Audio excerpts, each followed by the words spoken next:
Урматтуу туугандар, бул мечитибиз Алланын үйүнү курган ар бир адамга Алла Таалам өзүнүн бейиштен орун даярдап үй салып коем деген өзүнүн убадасы бар. Ошонун сыңарындай ушул мечитти курган Равшан досубузга, ушул жерде иштеген усталарга, ар бир үлүшүн коскон адамдарга чоң ыраазычылык билдиребиз, рахматыбызды айтабыз.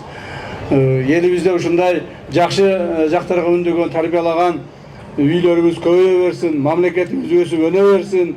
Ошол эле мезгилде элдин журттун арасында ар түрдүү адамдар болот экен. Кээ бир адамдар ошол мусулманчылыкты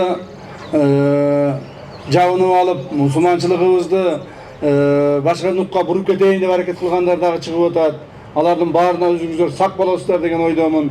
Кудай буюрса баардыгыбыз туура жолдо элибиздин журтубузга чоң кызмат кылабыз деймин.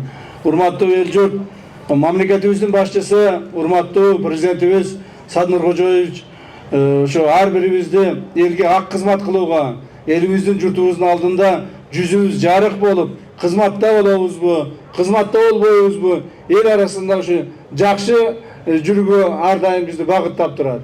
Ошондуктан президентибиздин ар бириңиздерге, ушул жерде отурганыңыздарга жылуу саламын айтканга мүмкүнчүлүк бериңиздер. Жаңы заманбап бардык талаптарга туура келген бүгүнкү күндөгү мына элибизге ыңгайлуу болгон бардык шарттары менен ушу мечитти куруп, мына Аллах Таала насип этип Зулхижжа айынын мына 10 күндүгүндө ачыштыкка бизге насип этип атат.